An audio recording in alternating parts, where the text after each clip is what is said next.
Hey runners, I'm going to talk about run form on hills because this is a very common question of how should it change when you run. It's really easy to kind of look at the different surfaces and think, oh, I got to be running a certain way at certain situations, but I'm going to clear this up for you.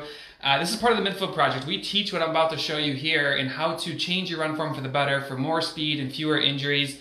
And depending on when you watch this, the price is probably either going up or the program is closing, and this is an annual program. So if you're interested in improving your run form, be sure to check it out. I did put a link in this post. Now, the big thing I want you guys to realize is that this is how most runners are. Whether it is flat ground or it is level ground, whatever it might be, or especially downhills. And the reason that runners do this is they like to run like they walk. So they like to take this leg fully straight. They like to have the heel out in front. And the problem with this is that the ground is going to push back. It's going to drive us back. So because of that massive backwards push from the ground, it's like tapping the brakes.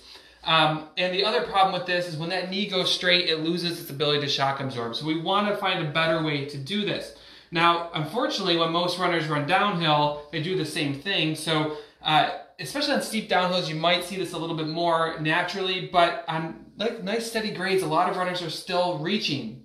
And now they're falling off into the ground, really taking a lot of force in their impact. And then what really stinks is when you see runners who run the same on an uphill, because not only is gravity pushing them down, but the ground reaction force is pushing them down, and their leg just really has a hard time advancing. They'll get up the hill, but they're going to waste a lot of energy doing it.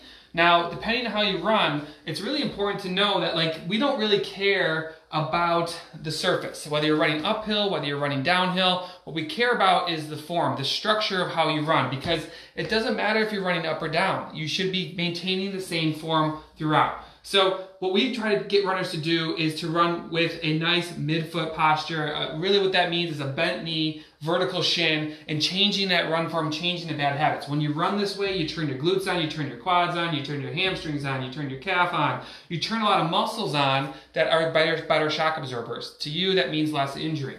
Now, what you also do, let's just take level ground running to start, is that the ground is going to push up on you, and it's not going to be so much of a backwards pusher. So we're not going to have to use as much force to get up and over that foot and progress down the road.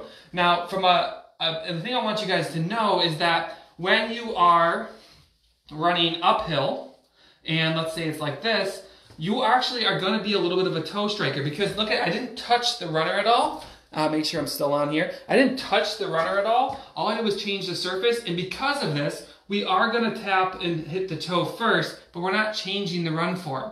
This is going to be really good. The alternative was this guy or gal with that big overstride. We just don't want to do that and bang that heel way out to the front with a straight leg. Now, let's just erase the uphill. And again, this is exactly what we teach in Midfoot Project, 5-week run form boot camp. If you want to learn more, go to the link in the post, because this is an annual program. We only run it once a year, and it's coming out. Now, we talk about level ground running, we talk about uphill running. Now, if you look at a downhill run, you're actually going to hit your heel first in this situation, but we're not doing this big overextension that I already showed. By running this way, we'll actually be able to capture our force into the ground, load our muscles and tendons for better shock absorption, a little bit more pop in our stride, but you're actually going to hit your heel first in this situation because the ground has been cut out underneath you. The only time that you're going to run perfectly midfoot is on that nice level ground, because you're going to come down and tap perfect. So it doesn't matter, right? Uphill, let's say uphill, downhill, level ground.